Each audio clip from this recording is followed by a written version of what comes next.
देखिए question number 33 अब। ठीक, 33 में क्या है, using matrix solve the following system of linear equation. आपको ये जो क्वेश्चन है इसको मैट्रिक्स मेथड से सॉल्व करना है। इक्वेशन क्या है, 3x plus 4y plus 2z is equal to 8, पहली इक्वेशन है। दूसरी इक्वेशन क्या है, 2y minus 3z is equal to 3, और तीसरी इक्वेशन है x minus 2y plus 6z is equal to minus 2। ये क्वेश्चन आपको मैट्रिक्स मेथड से सॉल्व करना है। इसमें x y z की वैल्यू आपको बतानी है। ठीक, हिंदी वाले भी देख लें। सेक्शन डी स्टार्ट हो चुका है। सेक्शन डी में जो है क्वेश्चन नंबर 33 अब यू मेथड से यूज करना है इसको और सॉल्व करना है। तो क्वेश्चन कौन सा है ये, 33, इसको हम सॉल्व करने जा रहे हैं। गिवन इक्वेशन पहले लिख लेते हैं।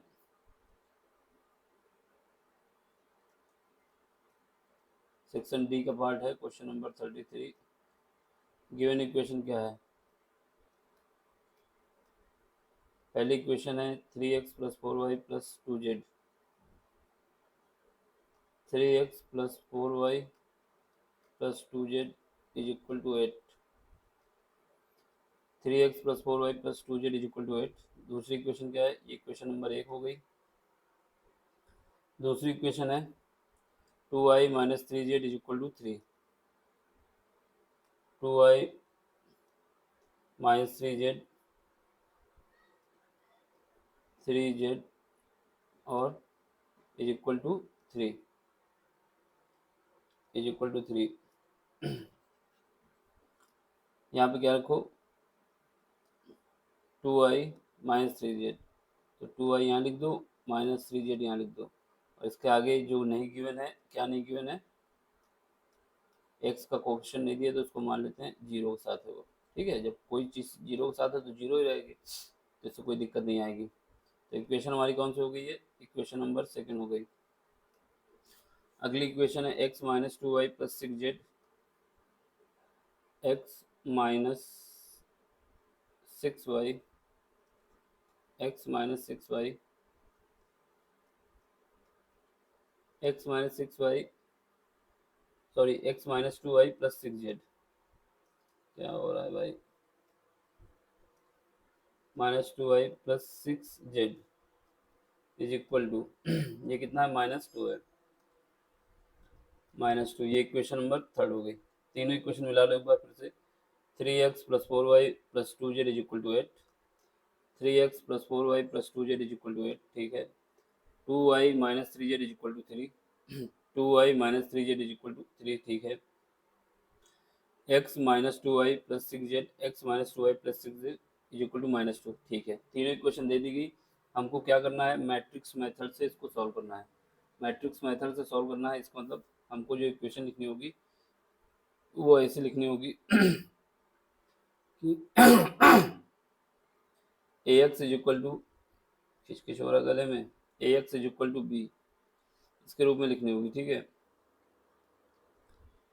यहाँ पे हम क्या करेंगे, ए इनवर्स से दोनों तरफ मल्टीप्लाई कर देंगे, तो यहाँ पे आ जाएगा ए इनवर्स, आगे की ओर मल्टीप्लाई कर रहे हैं, एक्स इज इक्वल टू आ जाएगा ए inverse B.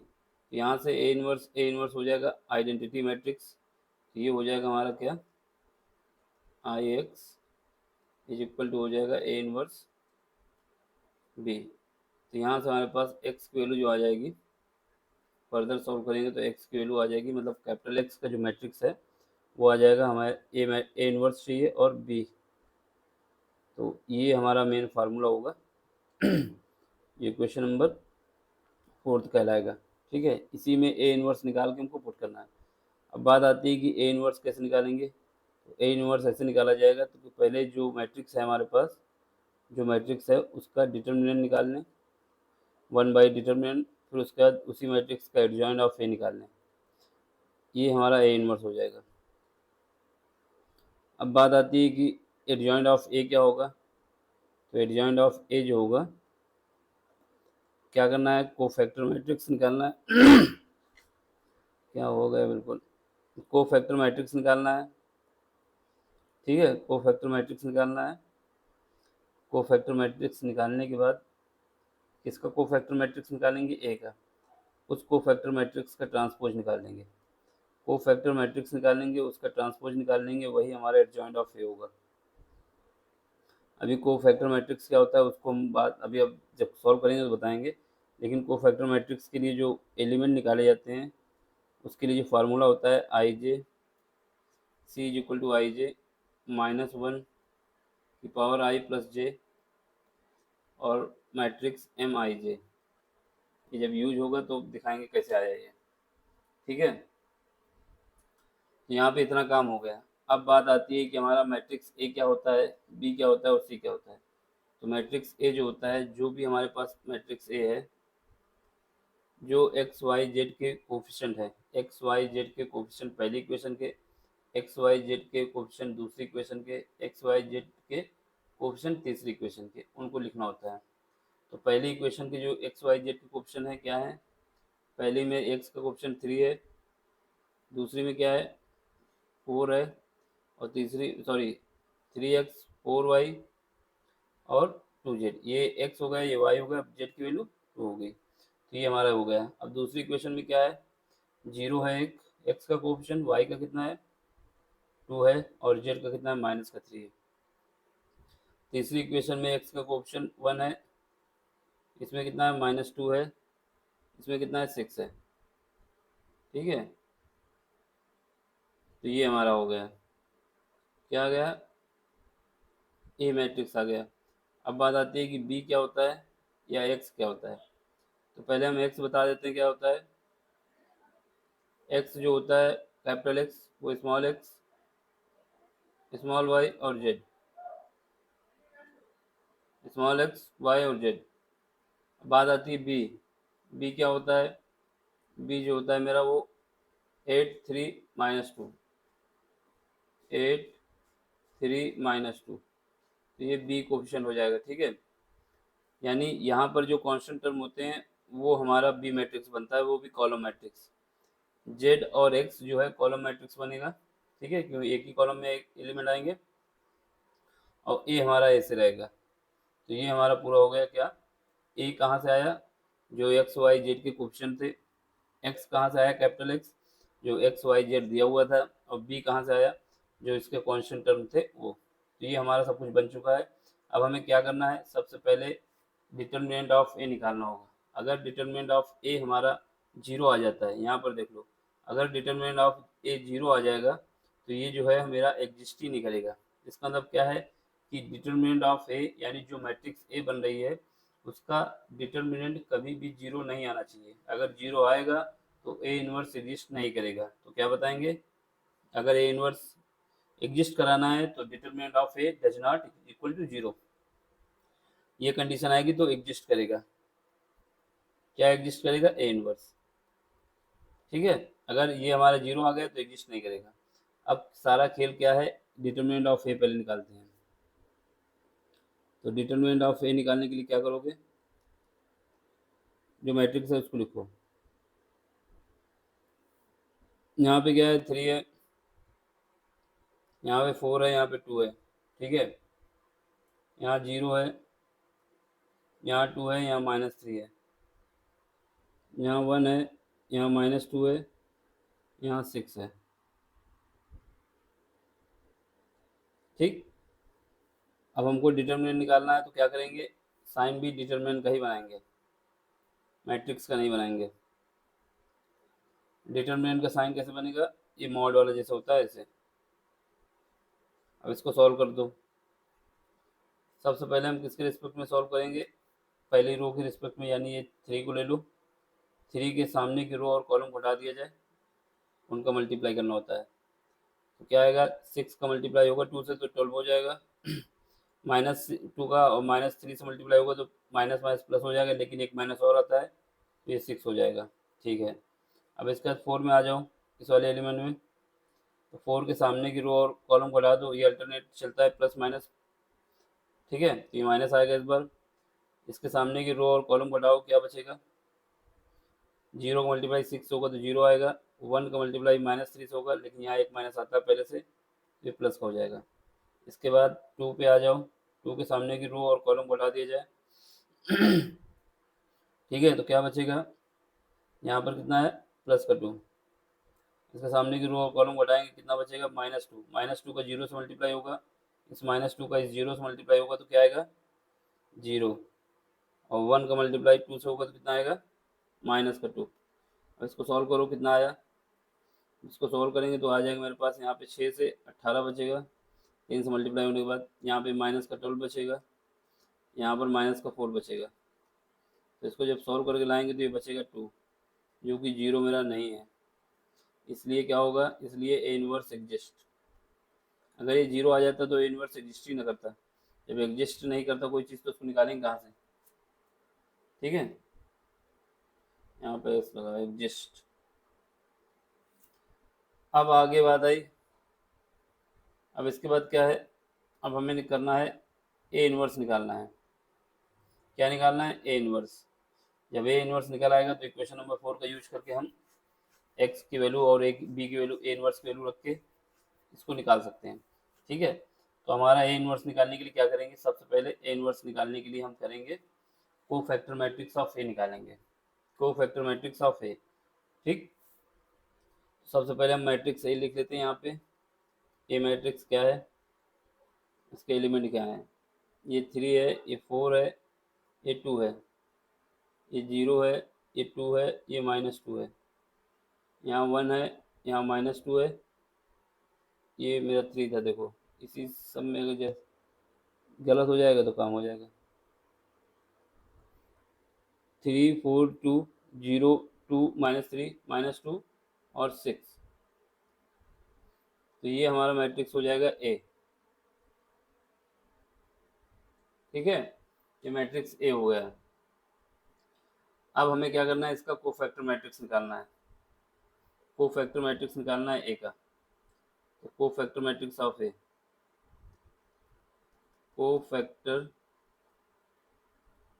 Matrix of A, इसको हम किससे लिखेंगे, सी से लिखेंगे। ठीक है, तो हमें सी के एलिमेंट निकालने होंगे सारे, सी के एलिमेंट निकालने होंगे, यानी सी को हम यहाँ लिख दें, इसको हमें निकालना है, एक एक करके एलिमेंट निकालना है। तो हमने उसके लिए आपको फार्मूला बता दिया था, कौन सा फार्मूला यूज होगा ये बता दिए थे ना। अब यहाँ पे देखो, इस साइड हम करते रहेंगे रफ वर्क, जो कि आप मेन में भी दिखा सकते हैं। यहाँ पर हमारा ए लिखा हुआ है। ठीक, चलो फिर करते हैं। तो पहले सबसे पहले हमको लिख लेना होगा, क्या लिख लेना होगा, कि हम जो फार्मूला यूज करेंगे कोफैक्टर निकालने के लिए वो होगा Cij इज इक्वल टू -1 की पावर होगा i प्लस जे, और यहाँ पे होगा मॉड ऑफ Mij, मॉड नहीं, मैट्रिक्स ऑफ Mij। ठीक है, अब बात करते हैं 3। ये 3 की पोजीशन क्या है, 3 की पोजीशन ये है कि पहली रो में है और पहले ही कॉलम में है। तो यहाँ पे क्या हो जाएगा, C11, C11 हो गया। ठीक है, अब यहाँ पे आओ, C11 हो गया, इसका मतलब क्या हुआ, -1। ठीक, -1 की पावर क्या हो जाएगा, i प्लस जे, यानी ये यहाँ पे जो होता है, ये जो होता है इसी का सम होता है, तो 1 + 1 2 हो जाएगा। अब देखो Mij क्या है, इसके केस में इसके सामने की रो और कॉलम हटा दिया जाए। सामने की रो ये है और कॉलम क्या है, कॉलम ये है। इसको हटाने के बाद जो बचेगा वो मैट्रिक्स लिख दो। क्या बचा है, 2 -3 2 -3 और -2 6, ये हमारा बचा है। ठीक है, अब इसको सॉल्व करो तो यहाँ से क्या आएगा, -1 की पावर 2 होगा तो क्या आ जाएगा, 1 आ जाएगा। क्योंकि अगर किसी माइनस की पावर इवन है तो क्या होता है, माइनस कोई दिया हुआ है उसकी पावर इवन है तो हमेशा पॉजिटिव हो जाता है। दो माइनस माइनस मिलकर प्लस बना देते हैं। तो 6 का मल्टीप्लाई 2 से होगा, कितना आ जाएगा, 12 आ जाएगा। -6 यानी 2 -2 है, -3 है, मिल के क्या बनेंगे, प्लस। लेकिन एक माइनस और आएगा तो क्या आ जाएगा, 6 आ जाएगा, माइनस प्लस माइनस का सॉरी। तो ये हमारा सॉल्व करने के बाद 6 आ जाएगा, यानी इसका पहला जो फैक्टर एलिमेंट आएगा वो 6 आ जाएगा। ठीक है, तो ये 6 आ गया। अब इसको रफ कर देते हैं। अब देखो अब क्या करना है, अब हमें निकालना है किसका, इस वाले एलिमेंट का निकालना है, ठीक है, इसका निकालना है, इसका निकालना है तो कलर ले लेते हैं दूसरा।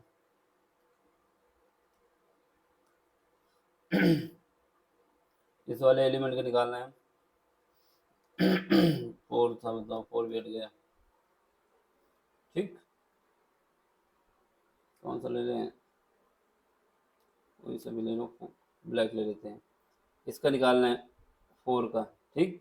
तो 4 का निकालेंगे तो क्या हो जाएगा, C12, C12 का मतलब है कि पहली रो में है, दूसरे कॉलम में है। -1 की पावर कितना हो जाएगा, इस बार 3 हो जाएगा। अब इसके सामने की रो और कॉलम घटाएंगे तो क्या आएगा, इसके सामने की रो ये है, कॉलम क्या है, सॉरी कॉलम ये है और रो क्या है, रो ये वाला है। तो इन दोनों को हटा दो, ठीक। जब इनको हटाएंगे तो क्या होगा, क्या बचा यहाँ पर, यहाँ पर बचा हमारे पास 0 और -3, 1 और 6, ठीक है। इसको सॉल्व करो तो यहाँ से क्या आ जाएगा, -1 की पावर 3 है तो माइनस आ जाएगा, इनका मल्टीप्लाई करोगे 0 हो जाएगा और इसका मल्टीप्लाई करोगे प्लस का 3 हो जाएगा। तो यहाँ से हमारे पास -3 आ जाएगा। क्या आया, -3। अब इसको रफ करो,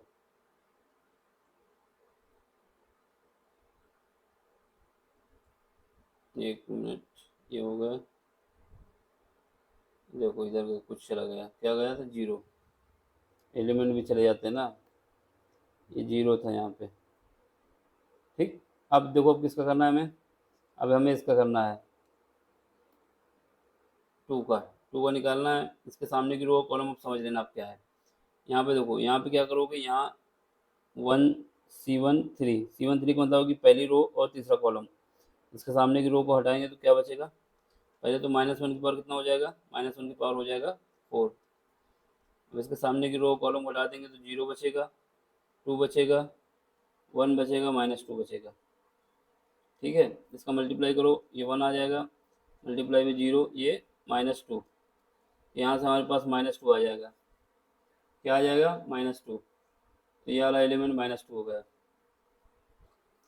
अब देखो क्या है, अब हमें अगला एलिमेंट जाना है।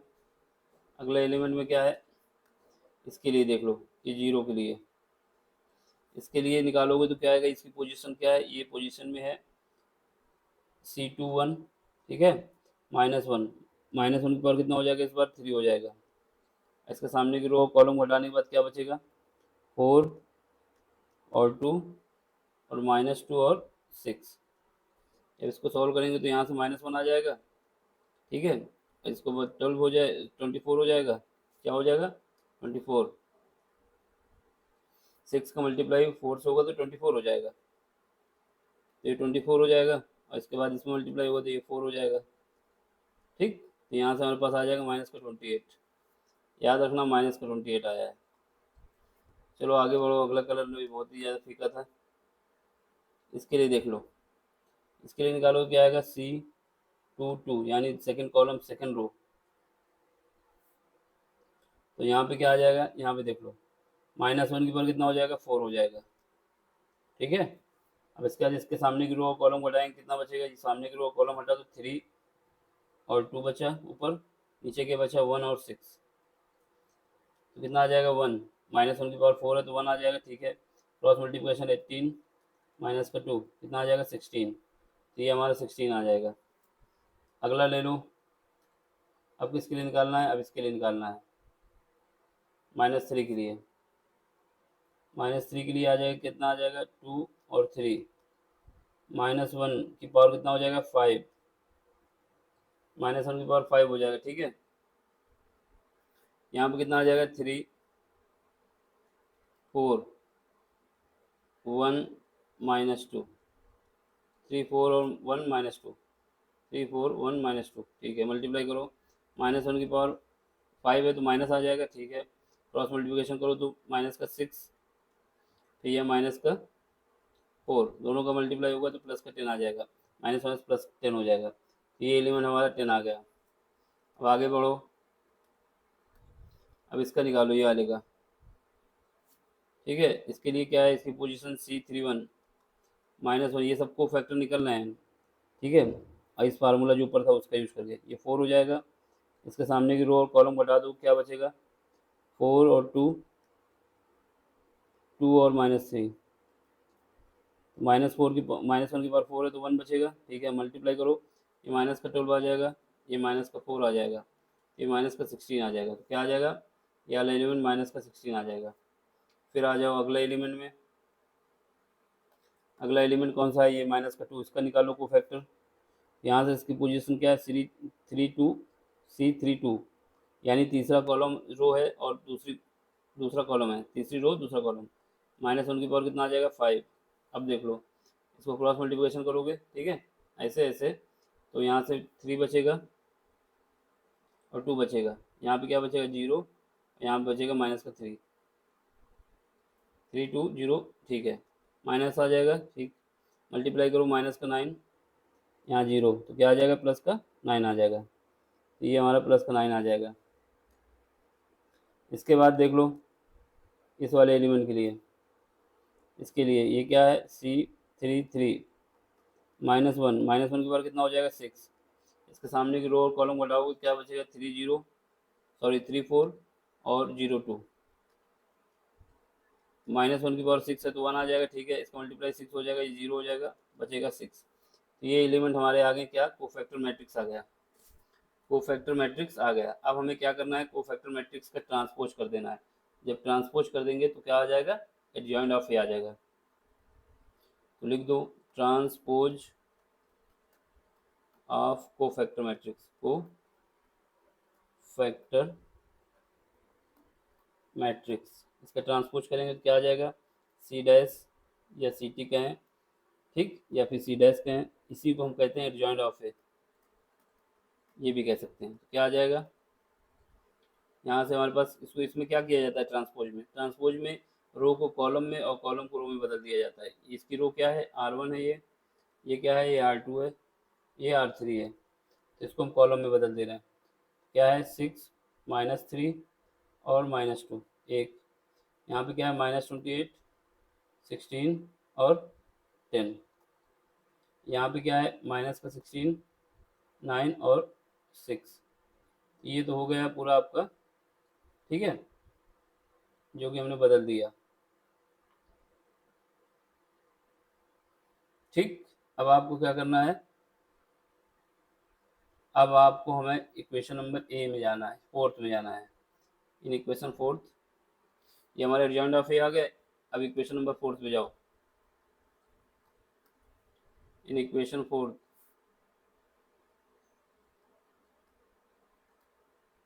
इन इक्वेशन 4, इसमें देखो क्या है, इसमें दिया हुआ है हमारे पास x is equal to, given है ए इनवर्स बी। एक्स की वैल्यू क्या है, स्मॉल एक्स, स्मॉल वाई और जेड, और वाई, ए इनवर्स क्या निकाला अभी हमने, अभी निकाला ऊपर, सॉरी ए इनवर्स तो निकालने पहले, ये तो हम एडजॉइंट तक निकाल के रहेंगे। अब यहाँ पे जगह हमारे पास है तो चलो काम बन जाएगा। इसलिए ए इनवर्स क्या हो जाएगा, ए इनवर्स क्या होता है, ए इनवर्स होता है मेरे पास 1/mod ऑफ ए, मॉड का मतलब है डिटरमिनेंट ऑफ ए और एडजॉइंट ऑफ ए। इसका यूज करेंगे तो कहा क्या आ जाएगा, इसकी वैल्यू हमने कितने निकाली थी, मॉड ऑफ ए की वैल्यू हमने 2 निकाली है, देख लो, यानी डिटरमिनेंट ऑफ ए की वैल्यू 2 निकली है, तो ये 2 हो जाएगा। ठीक, अब यहाँ पे ए की वैल्यू रख दो, ये एडजॉइंट की, ये कितनी 6 है, -28 है, -16 है, यहाँ -3 है, यहाँ कितना है, 16 है, यहाँ 9 है, यहाँ -2 है, यहाँ 10 है, यहाँ 6 है। बस अब हमको सॉल्व कर देना, मल्टीप्लाई कर देना इनका। तो ए इनवर्स कितना है हमारे पास, ए इनवर्स जो है उसको लिखो, ए इनवर्स हमारे पास क्या है, 1/2 है,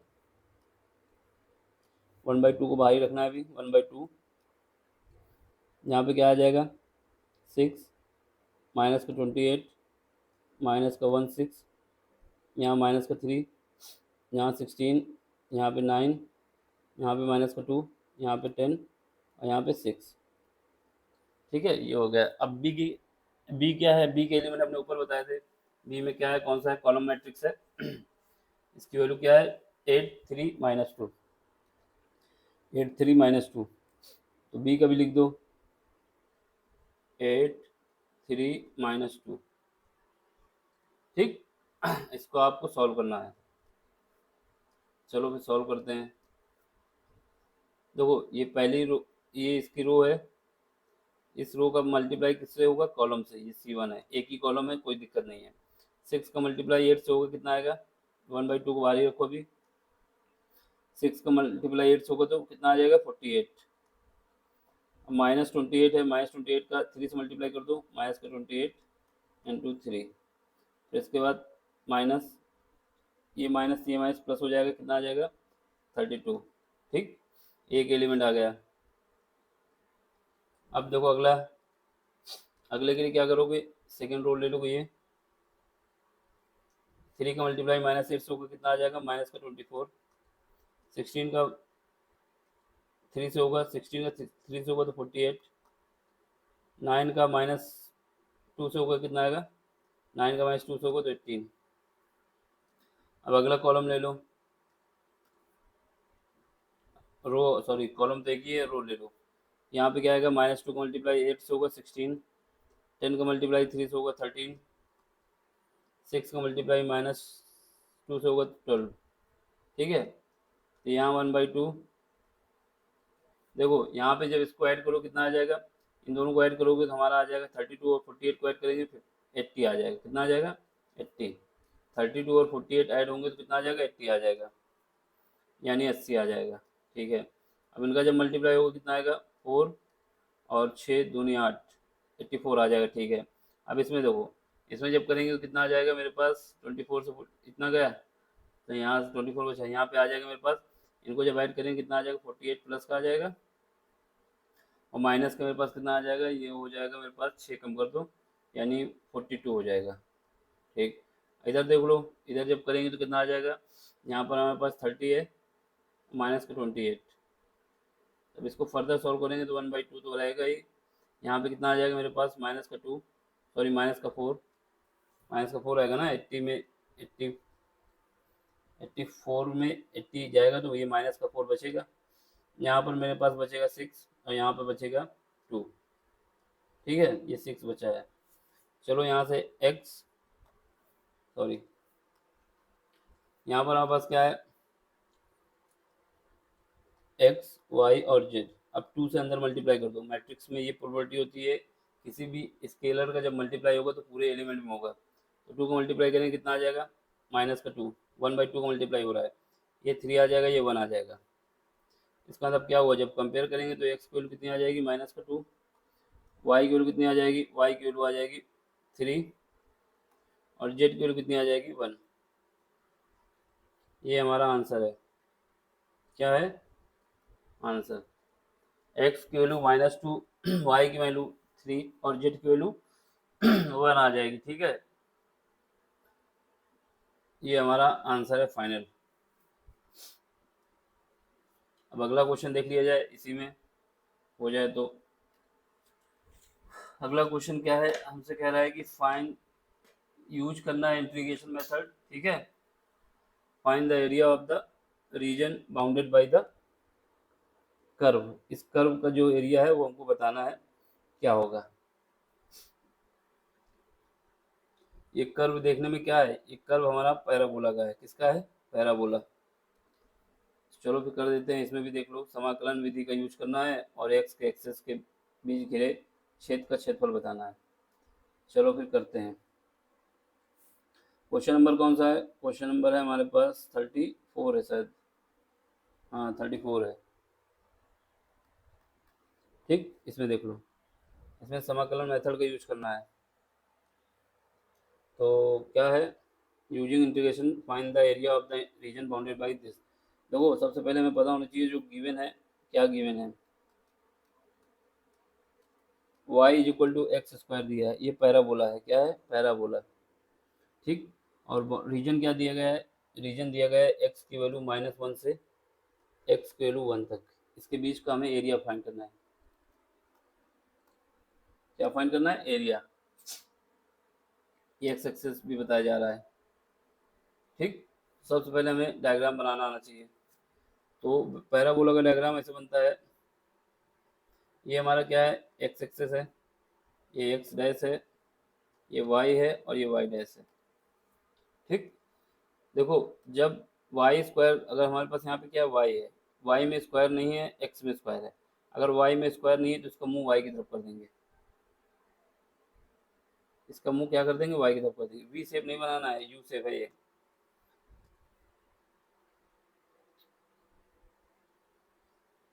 ये बन जाएगा, समझ गए। अगर हमारे पास यहाँ पर एक्स स्क्वायर होता, सॉरी एक्स बराबर वाई स्क्वायर होता, तो इसका मुंह ऐसे बनता है इधर की ओर। फिलहाल के लिए यहाँ पे क्या है, वाई पे इस पावर नहीं है, वाई स्क्वायर नहीं है, वाई है केवल। जिसकी पावर नहीं होती उसकी तब मुंह कर देना होता है। ठीक। तो ये हमारा पैराबोला हो गया। अब इसके बाद ये जो लाइन है, एक्स बराबर वन और एक्स बराबर -1 और एक्स बराबर वन, ये कहाँ पे होगा, ये हमारा ओरिजिन है। इसका ओरिजिन क्या है, 0,0। एक लाइन हमारी यहाँ पर एक्स बराबर -1 होगी, इसको अलग कलर से बना दें। एक लाइन हमारी यहाँ पर होगी एक्स बराबर, क्या होगी ये, एक्स बराबर -y, क्योंकि इस तरफ जाते हैं तो एक्स नेगेटिव होता है। एक लाइन होगी हमारे पास क्या, वो होगी एक्स बराबर, सीधी लाइन खींचेंगे 1। ठीक। तो हमसे ये कह रहा है कि हमको ये एरिया चाहिए। कौन सा एरिया चाहिए, ये वाला जो एरिया है। कलर चेंज करो भाई, हाँ, हरा भी नहीं ले सकते, कौन सा ले लें, नीला ले लें, नीला भी नहीं ले सकते, कत्थे ले लेते हैं, ये ले लेते हैं। ये एरिया जो है ये, ठीक है, ये एरिया हमें बताना है। देखो यहाँ से देखा जाए तो जितना एरिया ये वाला पार्ट होगा, ये जहाँ पर सर्किल घूम रहा है, सेम एरिया यही होगा। तो किसी एक रीजन का निकाल दिया जाए, उसको डबल कर दिया जाए, तो हमारे पास टोटल एरिया आ जाएगा। किसी एक रीजन का निकाल दिया जाए, उसको डबल कर दिया जाए, तो टोटल एरिया हमारा निकल आएगा जो इससे बाउंडेड है। ठीक है। तो हमारे पास एरिया क्या होगा, इसमें जो एरिया होता है, एरिया क्या होता है, वो हमारा होता है इंटीग्रेशन। ठीक है, जो लिमिट हो। अब यहाँ से हम क्या करते हैं, एक पार्ट ले लेते हैं। कौन वाला पार्ट ले लेते हैं, लेफ्ट साइड का ले लें या राइट साइड का ले लें। तो हम फिलहाल के लिए कौन सा ले लेते हैं, लेफ्ट साइड का, यानी ये वाला पार्ट कंसीडर कर रहे हैं। ठीक, ये नीला वाला, ये पार्ट ले रहे हैं, आसमानी जो नीला है। इसका एरिया निकालना है और इसका एरिया जो निकलेगा उसको डबल कर देंगे तो हमारा दूसरा भी एरिया आ जाएगा। तो एरिया ले रहे हैं, तो इसकी लिमिट कहाँ से है, यहाँ पर एक्स जो वेरी कर रहा है कहाँ से कहाँ जाएगा, 0 से होगा, और कहाँ तक एक्स वेरी करेगा, एक्स बराबर 1 तक। ये हमारा क्या होगा, वाई डी एक्स। ठीक है, इसका इंटीग्रेशन कर दो, आंसर आ जाएगा। यहाँ वाई की वैल्यू क्या है, वाई इज इक्वल टू हमारे पास है क्या, एक्स स्क्वायर। ठीक है, वाई की जगह एक्स स्क्वायर रख देना है, वाई की जगह हमको एक्स स्क्वायर रख देना है। ठीक है, ये हमको गिवन है ऊपर। तो वाई की जगह एक्स स्क्वायर लिख देंगे तो एरिया का हो जाएगा 0 से 1। ठीक है, वाई की जगह क्या रखना है, एक्स स्क्वायर डी एक्स। अब इसका इंटीग्रेशन कर दो, आंसर आ जाएगा।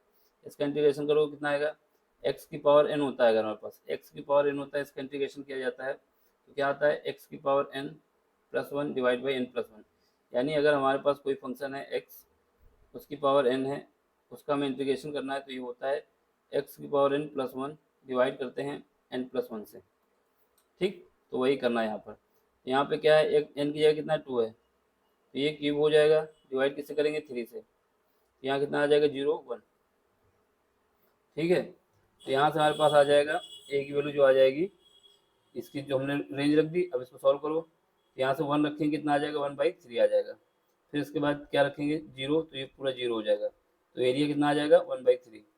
अब सुनो, अब क्या है, एरिया तो आ गया। ठीक, अब हमारे पास टोटल एरिया निकालना है। टोटल एरिया, टोटल एरिया कितना हो जाएगा, टोटल एरिया हो जाएगा 2 टाइम्स ऑफ एरिया जो हमने निकाला है एरिया। तो कितना निकाला है, 2, वो निकाला है 1/3, ये हो जाएगा 2/3। तो ये हमारा आंसर हो जाएगा। इतना ही क्वेश्चन था। ठीक है, तो आपको 5 नंबर मिल जाएंगे। बस ये डायग्राम की अगर पकड़ थी, बस ये लाइन लिख देना आपको कि ये है कि हमने ओरिजिन माना 0 0। ठीक है, इसके बाद डायग्राम बना दिया पैराबोला का। 4 नंबर का क्वेश्चन था, 5 नंबर के, कितने नंबर के क्वेश्चन है ये, 5 नंबर के हैं।